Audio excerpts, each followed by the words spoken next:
So we're so glad that you would be here. The Whale Museum offers this as a public lecture series, no charge to the public. We want to have the opportunity for visiting researchers and educators, artists, and authors who come through to have the opportunity to talk about their work and interact with you. So let's get right to it. Are you ready? It is, at this point, standing room only, unless you collapse, and then it's laying room only. There are a couple of spots here on the floor. If you feel like doing some yoga, you're welcome to come up front.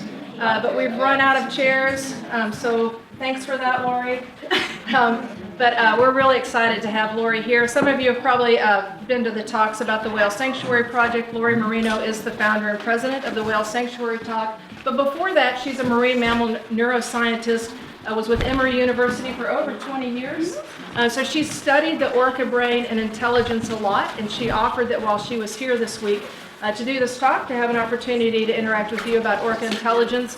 So while she's happy to answer questions about the Whale Sanctuary Project, let's let her get through her presentation first. And if there is still time at the end after she's finished with her presentation, we can go to that. But that is not the purpose of tonight's topic. She's done a variety of meetings around the islands to do that. So focus for tonight is orca intelligence, and then in the Q&A, I feel like you'd be happy to take additional questions because we're super excited about that too. And I usually don't take questions from the audience, Caroline, but go ahead. Can we take photographs of the slides? She's okay with photographs and she's okay with recording. So Heather's up front recording, but if you wanted to do any videoing, whatever, she's okay with that. Often our presentations are with scientists that are doing unpublished data and they ask us not to record, but she's not like that. So please join me in welcoming Lori.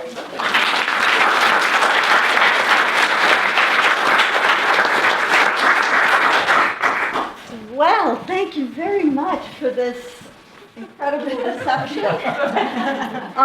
It is incredibly hot up here with this and this and this. I'll try not to sweat too much, and I'll try not to trip over folks. And so I really want to thank you for coming and allowing me to share what I know from 30 years of research on cetacean brains, in particular orca brains and intelligence. So today we're going to ask a few questions. Who are orcas and where did they come from? From an evolutionary stance, and how did their brains evolve? What are their modern brains like? And a little bit at the end about their welfare, and I hope that you will make the connection between who they are and their welfare under certain circumstances. So let's get started. Who are orcas and where do they come from? Wow. Let's go back 50 to 55 million years. Okay? And let's focus in on this area here, the Tethys Sea. Because that is the cradle, that is the birthplace of all dolphins and whales. The Tethys Sea. That's where they all began. And we actually know who the land animal was that gave birth to the aquatic dolphins and whales. You ready? Yeah. There he is. I knew it. So, ugly? Did somebody say ugly? So, okay, this guy is Pakicetus. And he's a genus that lived around 50 to 55 million years ago. He's called Pakicetus because they originated near what's now today Pakistan, on the Tethys Sea. And this is the earliest whale. Now, when you look at him, you say, why would you ever think he's a whale? Well, we know he is because he has certain morphological characteristics, skeletal characteristics, that put him right in line with the earliest whales. So we know this is the earliest whale. I want to point out a few interesting features about this guy. First of all, if you look at his feet, you will not find claws. You will find hooves. The reason is because dolphins and whales are closely related to hooved animals, ungulates. And that is their closest relative. Actually, hippopotami are the closest relative. But those are hooves on the end of his feet. And take a look at this part. He has a nose where you'd expect a nose to be, and whiskers, right? And that is going to change over the course of the evolution of dolphins and whales. And I have to point out, small brain. Now that doesn't mean he was especially dense. What I mean is small relative to what that brain is going to become. Now, just in case you're feeling kind of heady and you think, oh my gosh, here's what our ancestors looked like around the same time. About 50 million years ago, pro-simians were just getting started in the trees. And there were really no monkeys, no apes, obviously no humans, but our ancestors looked like this. Whoa, close your eyes, close your eyes. Okay, open them. Okay, let's look at the story of how we get from this guy 55 million years ago to an orca or any modern cetacean. Here's the story that we know from fossil evidence. So this guy was all terrestrial, right? And at some point, he made a transition. And this is the first transitional form of cetaceans. This is Ambulocetus, walking whale.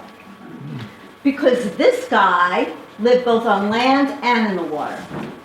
And you see, he kind of looks a little bit more streamlined, but he's still got, four limbs, and his face looks very much like Pakicetus. These early forms were called archaeocetes, ancient whales. Here's the next one up. This one is more recent, 35 to 40 million years ago. This is Durodon. And you can notice that this one is more cetacean-like, right? His back legs are receding. He's getting more tail flukes, pecs, just starting to look more whale-like. And these archaeocetes continued on for a long time, fully aquatic, no echolocation, small brain, and then something happened. Isn't that scientific? We actually kind of know a little bit about what happened. Just trying to be dramatic there. But I'm putting a line here because all of these guys, archaeocetes, went extinct. They all went extinct, obviously not all of them, but most of them. And about 30 to 35 million years ago, we have the beginning of early modern cetaceans. Now, nobody around now, but the beginnings of those lineages. Here's an example. This is Squalodon, who lived about 20 to 25 billion years ago. And this guy was fully aquatic. You could see he's got a lot of the features of modern dolphins and whales. So for the next couple of slides, I'm going to focus in on the then something happened, because it's kind of neat. So, as I mentioned, around 30 to 35 million years ago, something happened. Well, what happened is that there was a critical shift in the oceans where these guys resided. There was a temperature shift, there was a turnover of prey. And the archaeocetes primarily died off, a few of them, evolved very quickly into something very different. But that evolution placed them on a path to being one of the most complex mammals on the planet. What happened? We went from this guy, who's an Orca, to modern dolphins and whales. And here's the thing. This guy you would not want to be in the water with, right? Look at it, he's huge, he's got formidable teeth, the teeth of a predator. He still has a small brain, and he's not echolocating. And after that shift, you get, Really? yeah, you get orcas and dolphins with much larger brains, smaller teeth, and a completely different social ecology. So that shift was the shift that made the difference for dolphins and whales. Let's look at some of the things that happened during that time. Well, the cranium, the skull changed, went from being an animal with a nose at the end to an animal with the nostrils migrated up to the top of the head, the way all dolphins and whales have their nostrils on top of their head now. The teeth went from being carnivorous teeth of all different kinds, chopping, biting, crunching, whatever, to little peg-like teeth, okay? That has a big difference in terms of how you hunt, how you eat. And the inner ear, for the older ones, could not support high-frequency sounds. So we know that orcas did not echolocate. The newer early forms were on their way to echolocating because the ear bones that are preserved show that they could process high-frequency sound. Today, we've got tremendous diversity in modern cetaceans, right? We've got 2 different suborders, Odontocetes and Mysticetes, and we've got 6 different families of Odontocetes. There's the beluga whale, the river dolphins, sperm whales, porpoises, and this is the largest family, the Delphinidae, and that's the family that orcas belong to. And orcas, or Sinus orca, are actually large dolphins.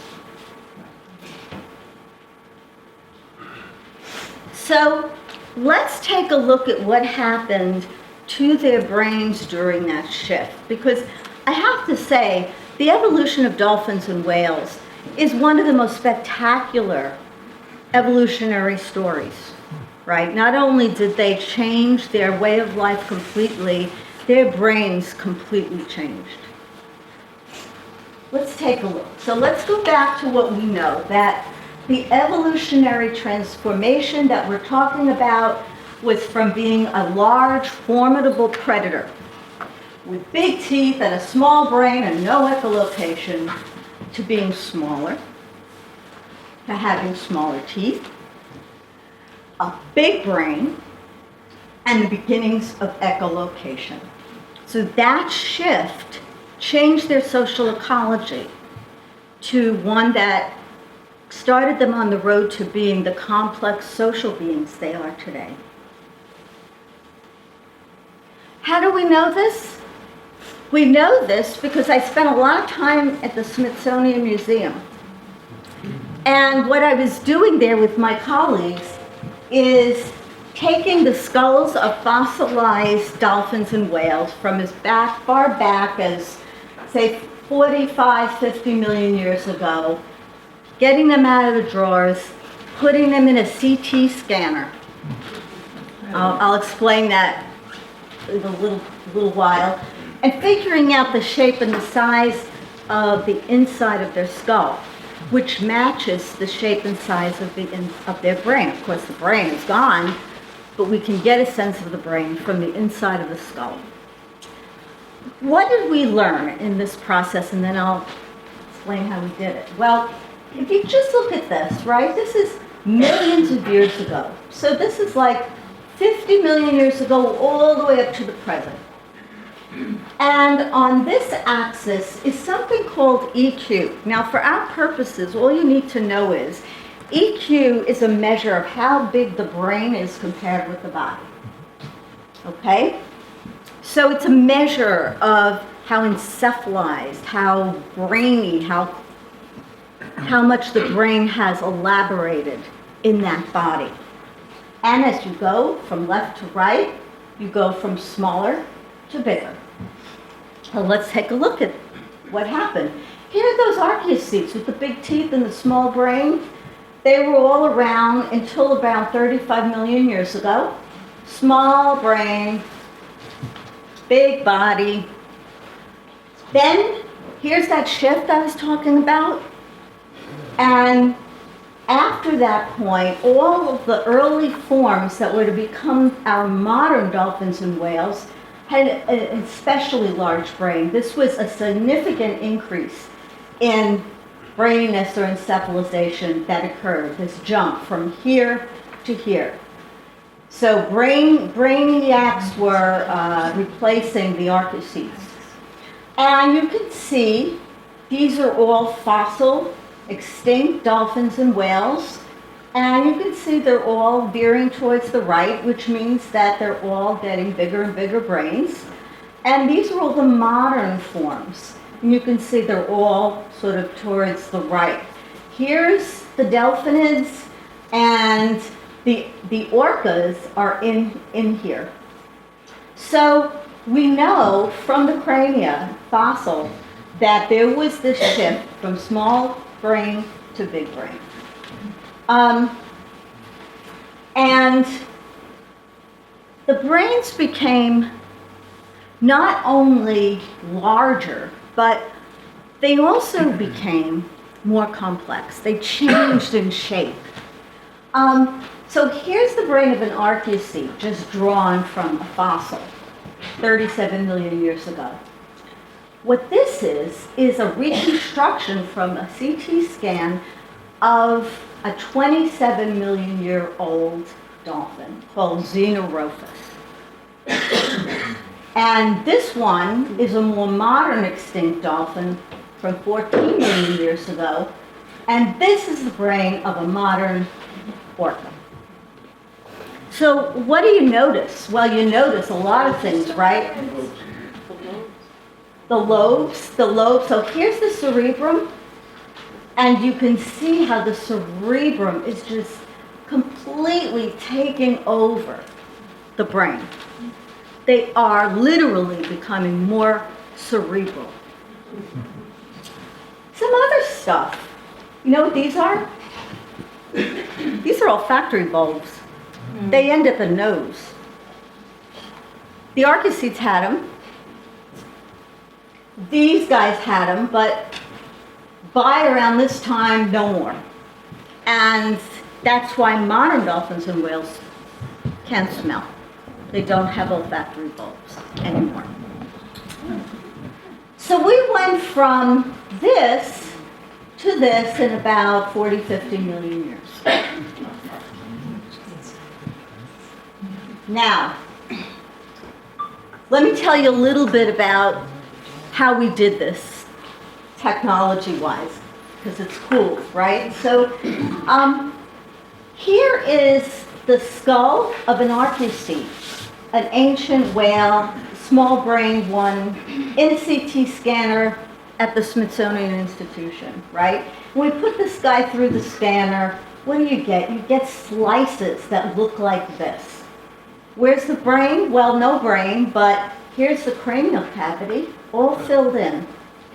So what we can do is we can go slice by slice by slice by slice, trace around there, get areas, and then finally get a volume for the whole brain from beginning to end, front to back. We can also do cool things like reconstruct the whole brain by putting all the slices together, and we get something that looks like this. Now, this is a different animal than this, but this is a 3D reconstruction from a fossil dolphin. And it's just consist of hundreds of very, very thin digital slices through the brain. Here's the back of the brain, here's the front. So that's how we do it, and that's how we figure out what the brains of fossil dolphins and whales are like.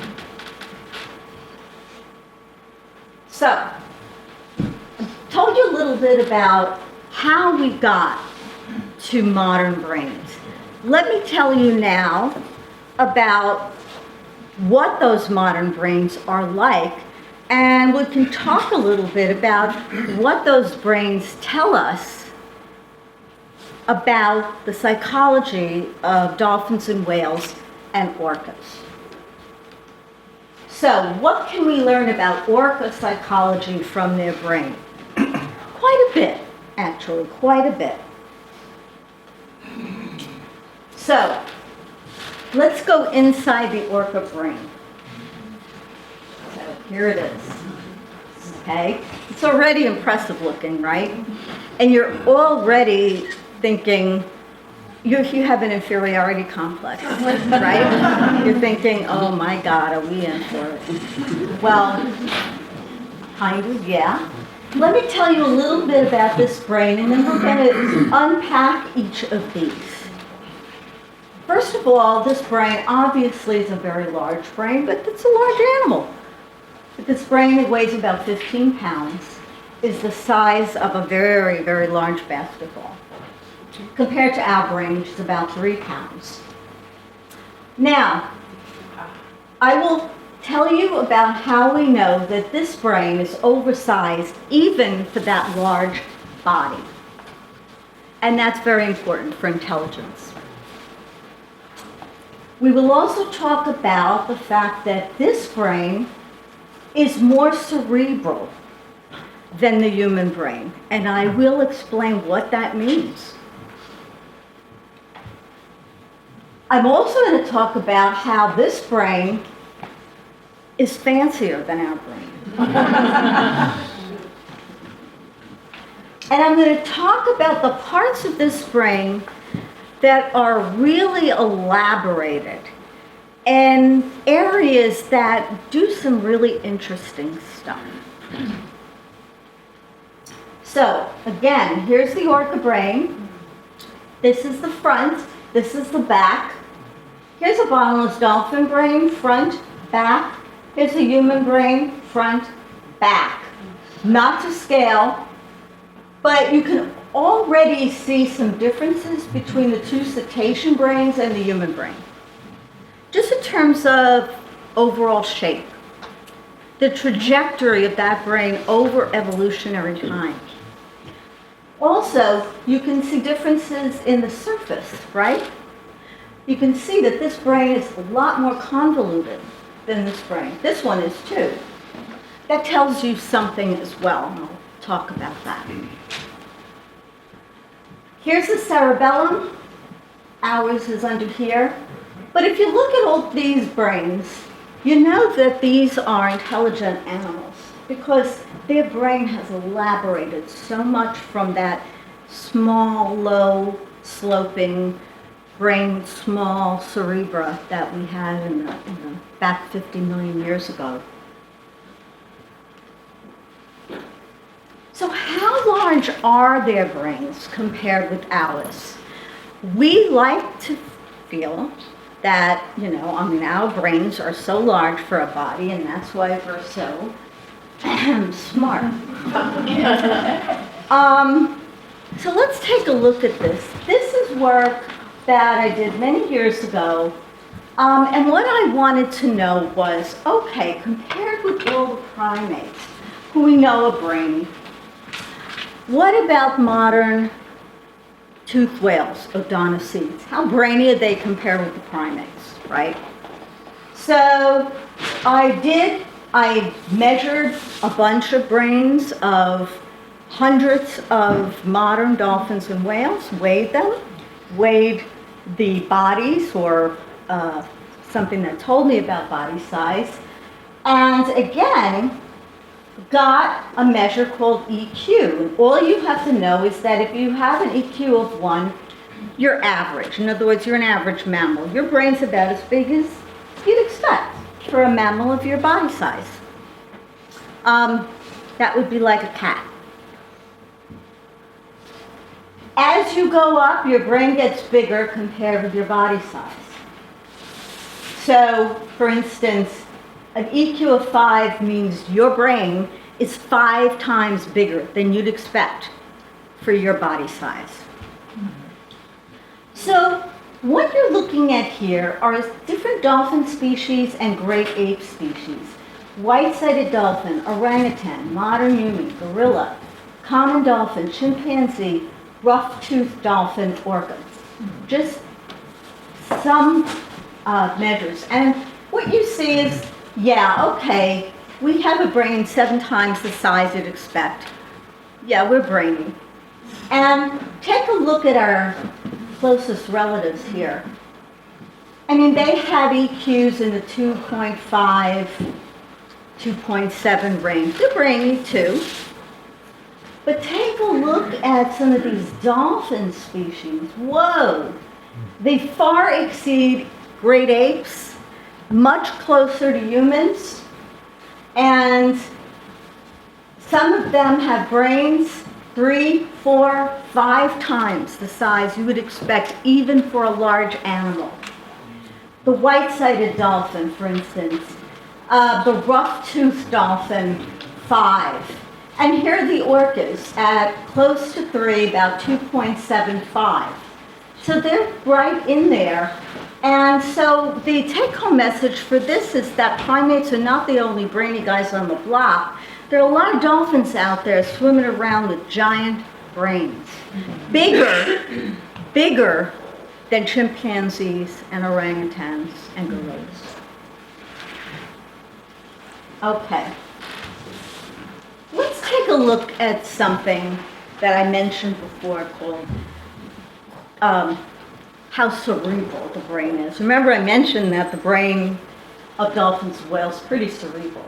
Well, what do I mean by that? Well, if you look at the surface area of the human brain, you look at the surface area of the dolphin brain, and you look at the size of the hemispheres compared with the inside of the brain, right? That means that those hemispheres, all that gray matter, wrinkled gray matter, has really elaborated in the human, right? And that's true of all primates, right? So there's an inside of the brain we can't even see because our cerebral hemispheres are just so overblown. And that's called cerebralization, corticalization. What it means is that we've got a lot of gray matter that does a lot of high abstract thinking.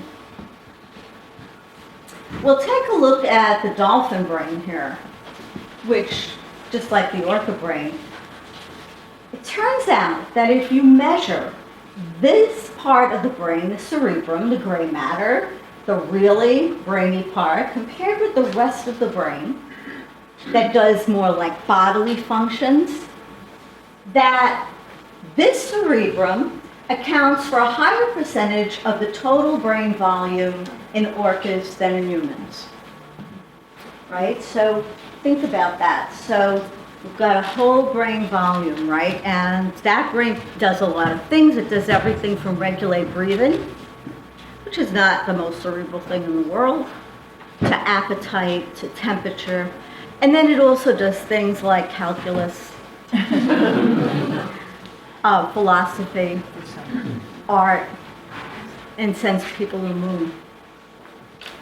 And it turns out that if you just look at the brain, that part of the brain, that if you had to guess which of these, without knowing anything else about them, sent people to the moon, it'd be this guy. Because this brain is more cerebral than that brain. There's more gray matter per total volume in the orca brain than in the human brain. Now, what that means is intriguing, right? Now I'm going to tell you about something we discovered about 4 or 5 years ago. And I have to tell you a little bit about how we did it. And my colleagues and I, our team, we love using imaging techniques, magnetic resonance imaging, computer technology, and this fancy magnetic resonance imaging called the fusion tensor imaging, because you can put a whole giant brain in the scanner, and you can look at the inside and keep the brain intact. And you can look at things like different structures. How big are they? What shape are they? And you can also look at where one part of the brain connects with another. And that's what you do with this fancy schmancy MRI. You put a brain in an MRI scanner. How many of you have had an MRI? So, right, so you kind of know. You go in there, and we can do this with post-mortem brains, scan it. But because this is a special kind of magnetic resonance imaging, it allows you not to see so much tissue as tracks. And this happens to be a human brain. And this happens to be the wiring of the human brain related to language. So the different colors represent the different orientations of the tracks. But this is the circuit of connectivity in the human brain that has been identified as the circuit needed for us to do language. So that's just to give you an idea of what diffusion tensor imaging does. It allows you to trace tracks. So let's see what happens when we put a dolphin and whale brain in the scanner. Well, the story is this. This was shocking. Not shocking, surprising. Because somebody else had said maybe we could find this. We know that dolphins and whales echolocate, and they're very sophisticated in terms of acoustics, right? And we've known for a long time that there's an area on the top of their brain that was identified as a primary auditory region. What does that mean? That's a fancy way of saying that if you go from the ear up to the brain, you can trace a track from the inner ear all the way up to that part of the brain. That's the first stopover of sound information in the dolphin and whale brain. Now, so we've got that, and we've had that for a long time, and that's because of some studies done in Russia where they don't have animal welfare regulations. But we know it, okay? So, until 2015, that's all we knew about how dolphins and whales, including orcas, process sound. Here's a human brain. We have one auditory tract, as you know. We can trace it from the inner ear all the way up to our brain. There. Wasn't that easy? But this is the side of the brain. So if we start, we can find out that if we start at the inner ear, like the eardrum, there's a continuous track all the way up to the side of our brain called the temporal lobe. And that's the first stopover, and then it does all kinds of things, like get mixed with visual information and do language. You saw that circuit there and all kinds of stuff. But that's it. That's what we've got. Now we know that dolphins and whales have two. Now, why is that surprising? Because we're not talking about, part of the dolphin brain that is like ours, and then it gets integrated with other parts of the brain. We're talking about two separate tracks, okay? It's like having two auditory nerves, and they go to completely different places in the brain.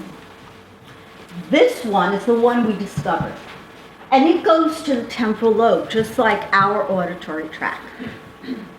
This is the one we already knew about, and that's the one that's near the visual system. So what do you think that's involved with? Echolocation. But this one might be involved with other things like some kind of linguistic processing, other kinds of sounds, non-echolocating sounds, and these two talk to each other after they get integrated with all kinds of things in their brain. So we knew that dolphins and whales were fancy in terms of acoustics, but we had no idea that we're talking about this fancy. Let's take a look at some parts of the brain that I really find impressive. How many of you have seen Blackfish? A lot of you. So in that movie, I was asked to talk about particular parts of the orca brain.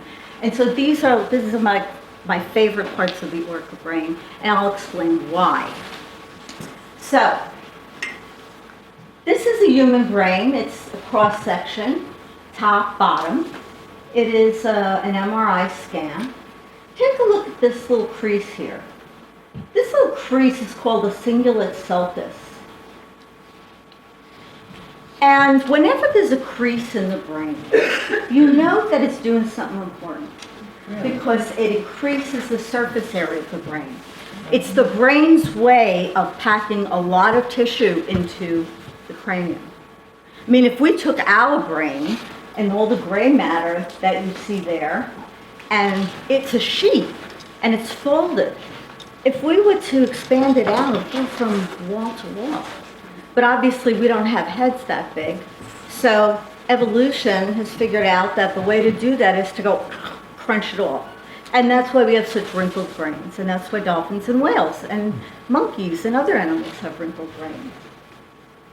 So here we have this little crease, the cingulate sulcus. That's an interesting part of the brain. In all mammals, it does things like awareness, does things like social cognition, things of that nature. Now, take a look at the orca brain. It's a slice through the same part of the orca brain, top, bottom. Here's that same sulcus. Okay? You see the difference? And take a look above this sulcus. Do you see anything? You don't see another wrinkle, right? Well, go to the orca brain. Here's the cingulate sulcus, and whoa, what do you got here? Hey, that's a whole other lobe.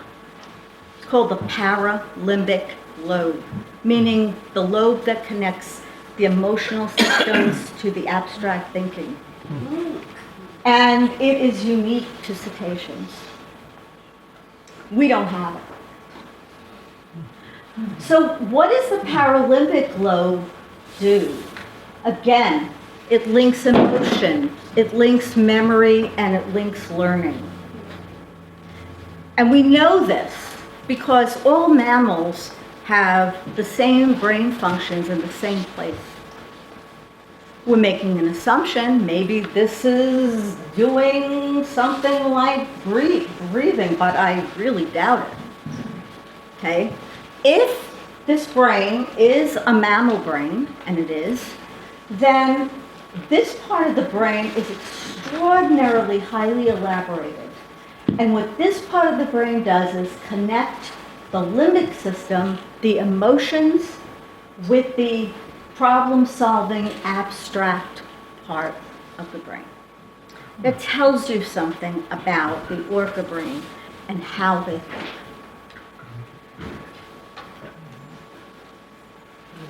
Here's another favorite, the insula. Here's the human brain again, and here's our insula outlined in green, okay? And it's pretty creased, okay? That part of the brain does self-awareness, social emotions, and some motor control. So take a look at that. Come over here to the orca brain and take a look at the orca insula, okay? It is just what I call a riot of tissue. So that tells you that this brain is doing something very special with the insular cortex. And if the insular cortex is doing anything like any of these things, which it does in all mammal brains, tells you something about the psychology of orcas and other dolphins.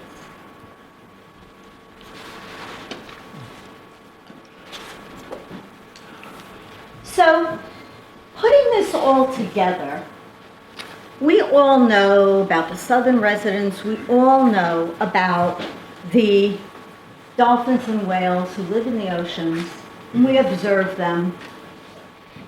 But by understanding something about the brain, it ground truths. It gives you insight into who they are and what they're thinking and their psychology and the depth of their thoughts. We know that they're cultural beings. We know that they collaborate and cooperate together. They form complex alliances, lifelong social bonds. Many species are matrilineal, and subspecies are matrilineal. They even have menopause. They have very complex social networks, and that is not surprising when you look at the part of the brain that I just showed you. And of course, very sophisticated communication abilities, which is not surprising either, considering what I just showed you about the brain. So, the brain allows you to infer that what you think about their psychology could absolutely be the case.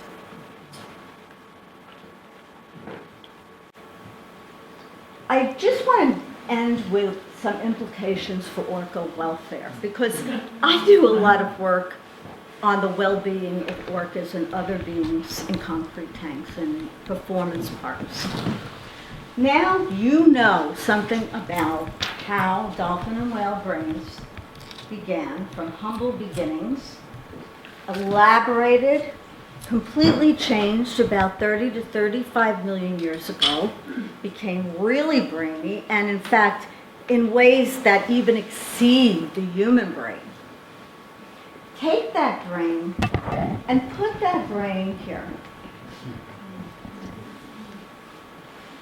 This is Kiska. She lives in Marineland, Canada. She's all alone.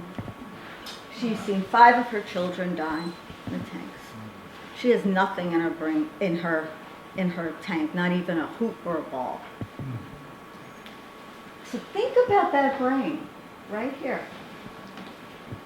And this empty tank and what it must be like.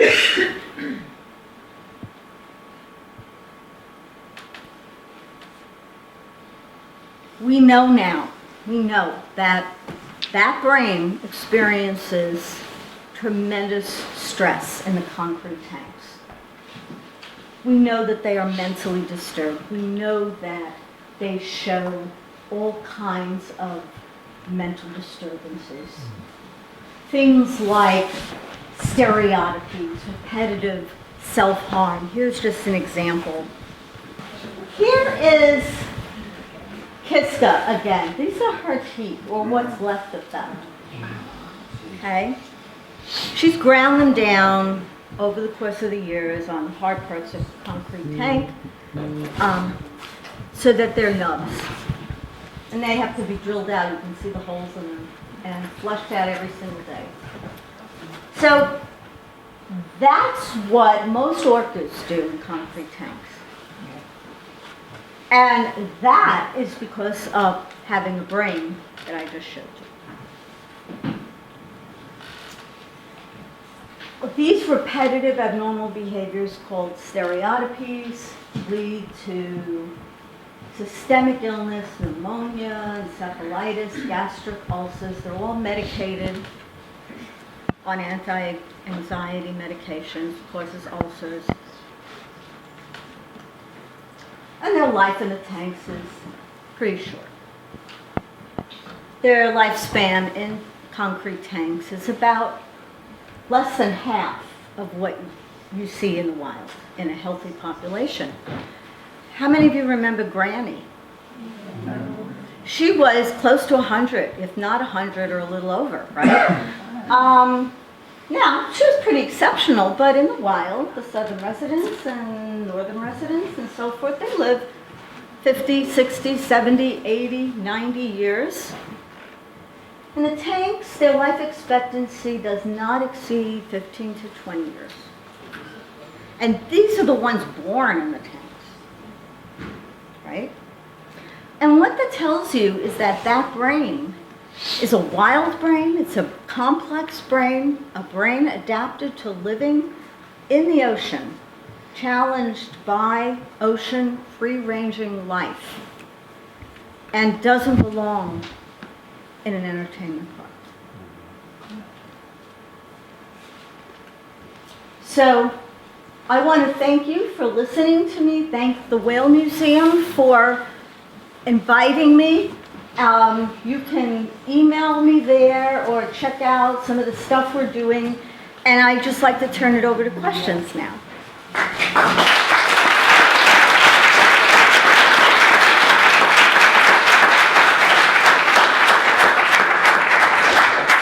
So let's start at the beginning. What's the size of the Pachycetus? The Pachycetus is about the size of a medium-sized dog. It's got fur, hooves. Herbivorous. What's that? Herbivorous. Herbivore. Probably. The question was, did he eat plants? Probably, but at some point, went back into the water and ate whatever was in there. Now, why? We have no idea. But yeah. And grew in size significantly. The next creature the one with really big teeth, Yeah. that was a big predator. Right. So when they went back into the water, you see Ambulocetus, the walking whale, Durodon, all those archaeocetes, they were giant. They were huge. They had spines and tails that went out forever. Some of them at the length of this room. Big carnivore teeth. Okay? Very different animal. About a 5 million year difference, which was relatively short. Relatively short, but they kind of stayed that way until about 30, 35 million years ago. And then when that shift in temperature in the ocean changed, they couldn't handle it. So most of them went extinct. A few of them rose to the occasion and became the early modern forms. Yeah. How does the elephant brains, where do they fit into the whole picture? Oh, that's a great question. Elephant brain. So an elephant's brain is huge. It's large compared with their body. But it's kind of a different brain. It's more of an ungulate brain. It's more of the kind of, if I were to show you an elephant brain here, you'd see the surface area is very different. It is very wrinkled. Got a lot of tissue packed in, but you can look at that brain and say, okay, that evolutionary trajectory was different than in cetaceans. It's also different than in primates. It's so interesting because if you look at the different mammal groups, even birds, right, you can kind of tell who's who, maybe not the species, but whether that's an elephant or a cow, or a hyena, or a primate, or a dolphin, or a manatee, because there's a general look, a general shape that characterizes all those groups. There's a lot of variability in dolphin and whale brains, but you'll never mistake a dolphin and whale brain for a primate brain. What's the elephant EQ? Like, where would it be on that? Elephant EQ is about 2.5, 3. They're pretty up there. Do mysticetes have the dual auditory pathways and also the paralimbic growth? So do mysticetes, the baleen whales, and those guys have the dual auditory pathways? I don't know. The reason is because we've not done the studies. We don't have a lot of mysticete brains. to put in a scanner. The brains that we used were modern dolphin brains. They were post-mortem. We put them in the scanner, went home, came back the next day. That's how much scanning was involved in getting those slices. I don't know. If I had to guess, I'd say maybe not. Because maybe the echolocation is not there. Now, I could be very wrong. Maybe somebody wrote about the brains and unfortunately aren't available. I wish, you become an ambulance chaser. And when I was at Emory, I would get UPS and FedEx boxes, and it would be a brain. Yes, they do have a paralimbic lobe, yes. Mystici brains are very complex and very elaborated. People think, oh, Mystice's Bailey and whatever. No. They have very complex brains. I was curious about sleep, and I know all the different creatures in the brains have been rated for how much sleep is required. So how does that translate to the amount of brain tissue devoted to sleep, especially in the water environments that you can't truly just lay down? You have to constantly be moving. Exactly. So the question is, what about sleep in dolphins and whales? Well, they have something called unihemispheric sleep, right? And what that means is, there's two sides of the brain connected by a bridge called the corpus callosum. And when we sleep, the whole brain goes to sleep. It goes through different stages, but when you're asleep, you're asleep. But when you live in the water and you're a voluntary breather, you're an animal who needs to breathe all the time, if your whole brain goes to sleep, you drown. Right. So half of their brain goes to sleep while the other half stays awake. What that is in terms of experience, what does it mean? I mean, maybe some of us, I might know after, when I was a grad student studying, for example. But, what is that like? To have one half of the brain asleep. Now, one thing we know about how they sleep is they don't go into REM sleep. And that's important because when you go into REM sleep, you dream. What happens when you dream? You become limp. Your body disconnects from your brain in a sense. Imagine being mad and being in the water, it's over. So they don't really REM sleep or dream a lot. It still has to be restorative in some way. That's the function that it serves, correct? Well, that's right. So the function of dreaming, we still really don't know, but it has a restorative function. Sleep certainly does, and that's why they definitely do sleep.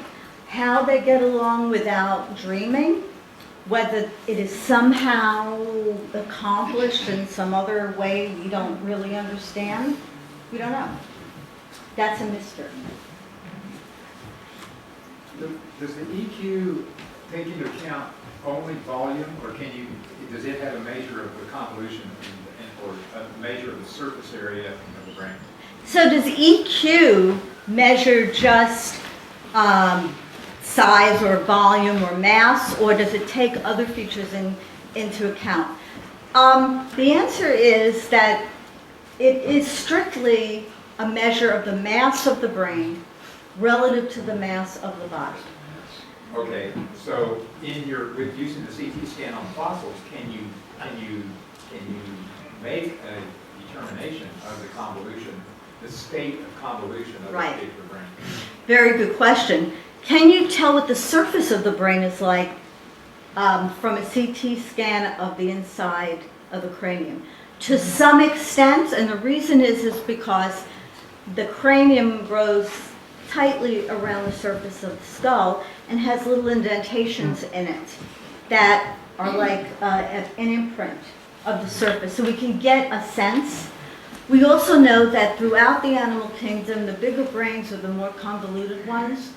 Put all of that together and we can infer that the Archaeocene brains were small relative to the body, and they probably weren't very convoluted.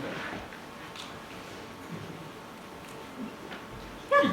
So with human brains, we're starting to take active scans, right, PET scans, Yeah. right? And so that's because you can say, okay, get in there, human, and relax, and then we're going to tell you something, and you're going to look at this card, and we're going to take a picture of your brain, okay? Right. Right. And so this would be difficult with, you know, Well, large, carnivorous, smart creatures that probably wouldn't cooperate with that.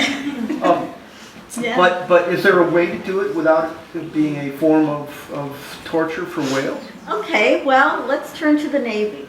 Yeah, And I'm not being facetious, and that's a great question. Can you do functional neuroimaging? Not just take pictures of the brain, but look at what parts of the brain are more active than others. And the only organization or entity that has attempted that is the U.S. Navy. And they have dolphins who are very highly trained. They train them to jump onto a stretcher, and they would put them in a stretcher and transfer them to a hospital and put them in a scanner, an MRI scanner. And you have to hold your head especially still, otherwise it's blurry. So they were trained to do that, and I did see some of the images they got.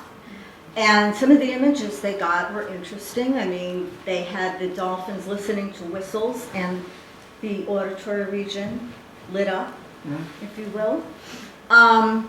And so, I mean, it was a very, very interesting methodology. It requires the animals to be ultra trained, and it's probably not very comfortable for them. And they stopped doing it. Not out of the goodness of their heart, but because what they were trying to do is understand something about unit hemispheric information processing, so they could make soldiers do that. Well, they went on to other things, right? And hopefully you're not going to make unit hemispheric soldiers. But that really is the story of how they came to create those images. But they're the only ones I know who've done anything like that. There are some things like some of these imaging techniques involve injection of radioactive material, and it's fine if you do it, once or twice, and you have something that the doctor has to find in your body. It's better that you do that. But if you do that repeatedly, there's a risk, obviously. So it's not very safe. So you talked about the blackfish documentary. You talked about how intelligent these animals are, but they're like some are being trapped in like cages or like crazy cages. So I was just wondering, do you have any like solutions? Like, what's your solution to solve these problems? Well, what's the solution to keeping these animals like Kiska or Lolita or some of these other really brainy individuals in concrete tanks? Well, obviously not supporting that activity, but the solution, in my view, is to start to create seaside sanctuaries where we can transfer these individuals into a more natural environment. It's still captivity, but their brain gets more of what their brain needs for them to thrive. The ocean. In the seaside sanctuary, they have fish that swim through and all kinds of critters, and a lot of space, and it's the tides and the weather, and what you try to do with a sanctuary for any animal is to give back as much of the natural environment as you possibly can. So that's, my view is seaside sanctuaries are the next step in evolving out of keeping these animals in performance tanks. Do you have a theory about why Tokotay has lasted so long in captivity? Why has Tokate lasted so long? I mean, she's 53, 54 years old. This is not a satisfying answer. There are individual differences, just like there are in humans, right? Some people are very, they fall apart at watching a scary movie. Other people are really resilient. Some people are tougher in one circumstance and weak in another, et cetera, et cetera, et cetera. We're all different. We all have personality features and, resilience. It's like that with the orcas. She happens to be a very resilient, tough whale. It's not the difference in care that they're giving her. No, I don't think so, because she's in a really small tank. And quite frankly, she's not getting the care that she would even get at SeaWorld. So I think it's her. I think it's a testament to her resilience to keep going, to keep fighting. Others go into the tanks and they're gone a few months later. So it's just like, people who are in war, everyone reacts differently to trauma, just like that. And I know that's not a really good answer, but that's all we can think of. Other questions? Yeah. So I was struck by your doc that showed the dolphins being far ahead of the orcas, and said they're more intelligent. But I just saw a documentary where they were documenting off of South Africa how these orcas were able to hunt and outsmart the dolphins easily. And I'm just curious what your thoughts are on that. The dolphins are faster and smarter. How is it that the orcas can outsmart them? Well, that's the question. So how come, we saw that this where. Yeah, that's the one. Yeah. It's not the only measure. So here's a white-sided dolphin, common dolphin, rough-toothed dolphin. They're all literally ahead of the orca. So there's a couple of things I didn't tell you that I'm going to tell you now. Okay. One is that the EQ picture is a little bit more complicated. Okay? Generally, it is the case, but it turns out that if you're really teeny tiny, like a mouse, or if you're big, like an orca or a baleen whale, it kind of gets funky at the end of that line. It goes non-linear. And so, while it is the case that orcas have big brains for their bodies, it's kind of underestimated because they have much bigger bodies than dolphins. Yeah. If you look at the EQ of baleen whales, it's really low. It's below 1. We don't even look at that because we know there's something not quite right about that measure. So it's a little curve in there. Now, that does not mean that orcas are smarter than dolphins. What it means is simply that when you look at a single measure like that, it tells you something, but that may not be the whole picture.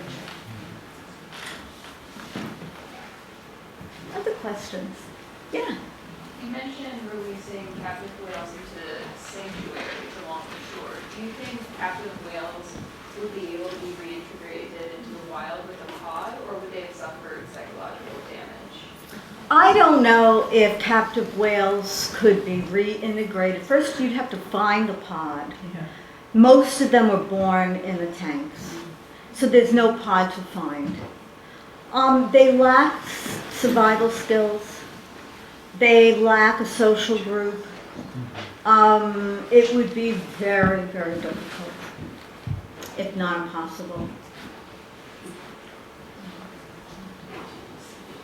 I was just wondering, does increased folding necessarily mean increased brain activity, or is it possible that those extra folds are just like extra volume because the brain is bigger, because the animal is bigger? Does that make sense? Well, you're asking about the level of convolutions on the brain. So, because you were talking about the paralimbic yes. part that has some extra folding, extra Yes. convolutions, and I was just wondering, well, maybe they're just like there because it's extra volume, because it's a big brain. So let's think about that. Extra volume means extra brain tissue. The brain tissue is doing something, right? You know, it's so interesting because when I was growing up, people would say, oh, people only use 10% of their brains, you know? And that's obviously not true. We use 100% of our brains all the time, 24/7. How do I know that? Because our brains are so expensive metabolically. There's no way we would have one extra cell if we didn't need it. So those brains are the same. If there's a lot of tissue in a particular area, it's not inert. It's doing something. That's a good question. Back there? Yeah. Has any of your research fed into forming policy in regards to captive whales, or are you aiming towards that in any regard with your research? Well, I participate. The question is, what about policy for captive orcas and other dolphins and whales? I participated in many, many efforts, legislative and so forth, to phase out the keeping of these animals. One of them was in Canada, if you recall, they just passed this incredible legislation to ban dolphin and whale display throughout the country, and I testified for that kind of thing. Not directly policy, but just lending the science when it's needed. Yeah. The sanctuaries, how large in terms of perhaps acreage, I guess, to put is needed for healthy, to maintain healthy Yeah. How large are sanctuaries? How much space do these whales need? For 6 to 8 orcas, about 100 acres. That's what they call the carrying capacity. That gives them enough dispersal space, depth, separation if needed, if they don't get along. But that's about 300 times the size of the largest tank. So just to give you a comparison.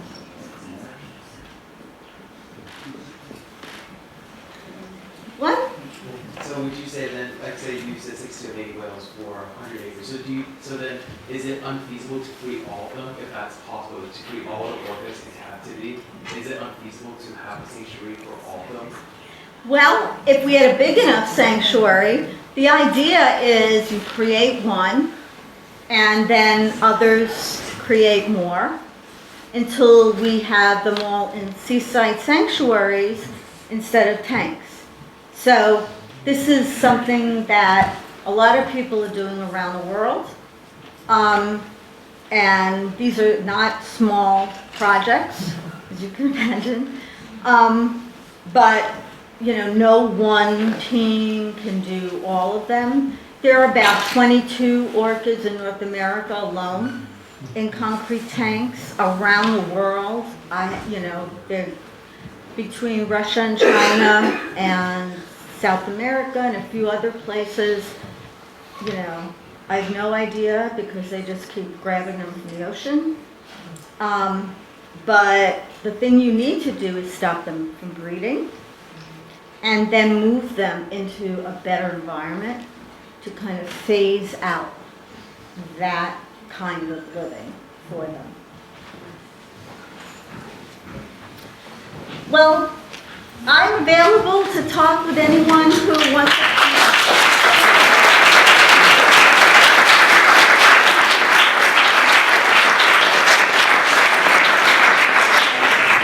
Lauren, thank you so much for being with us. We want to give you a token of our appreciation.